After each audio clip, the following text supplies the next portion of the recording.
Hi bro, kumusta ka na pala? Isa ka ba sa mga taong naririnig ko sa labas na kontento na daw sa buhay nila? Alam mo ba, ang isang tao kapag kontento na lang sa buhay niya, ay hindi po ito tama. Kung mapapansin natin, sa mundong ibabaw, maraming mga hindi kontento tulad ng ating Panginoon. Tulad ng isang maliit na puno, pwede bang sabihin niya sa sarili niya na, ay ayaw ko nang lumaki, kontento na ako.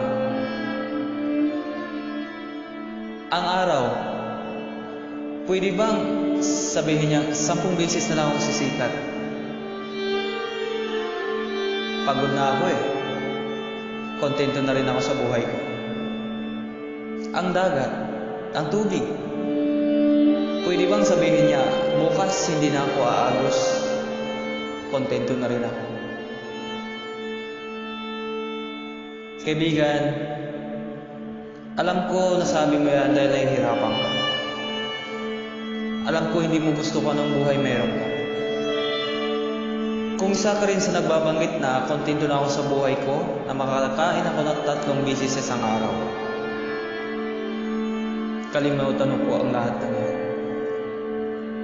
Dahil lahat tayo binigay ng Panginoon sa mundong to para bigyan tayo ng isang matinding pagsubok,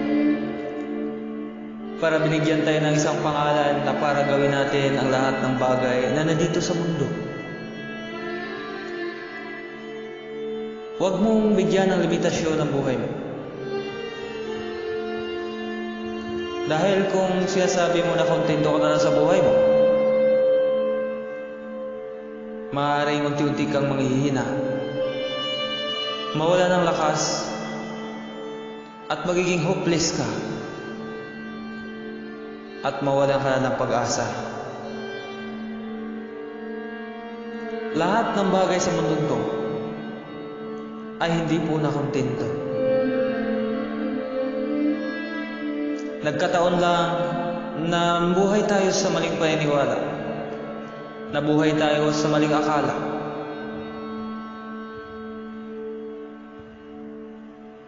Alam mo ba na ang pagiging komportable ng isang tao ay magsisilbing lason ito sa paghanap buhay niya habang nabubuhay ka sa mundong to? Dahil dito, naibibigyan mo ng limitasyon ng buhay o sarili mo na hindi na gawin ang lahat ng bagay na pwede pa sana mabago ang buhay mo. Kaibigan, gumising ka. Ang lahat ng bagay na binigay ng Panginoon sa mundong to ay hindi po niya binigyan ng limitasyon.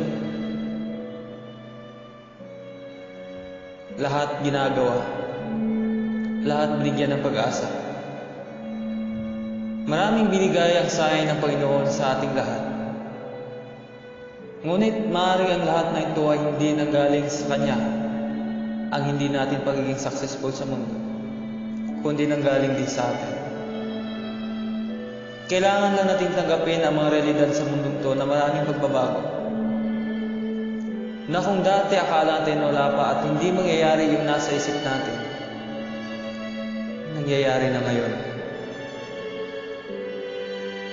Kaya dapat, kung gaano kabilis magbago ang mundo, ganon din tayo kabilis magbago para sa paghahanda. Kapatid, maaaring naguluhan ka lang sa mga sinasabi mo. Huwag mo sanang isipin na natatapos na ang laban mo sa mundo to. Dahil ang naniniwala ko ng tao, parang sa school, nung nag-aaral ka.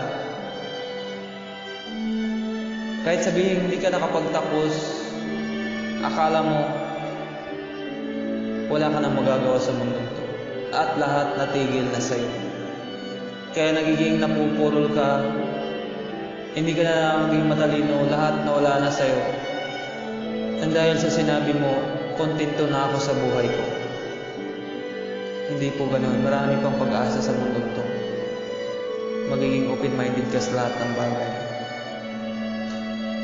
And maraming salamat ulit. Magandang araw sa'yo, kapatid. God bless us all.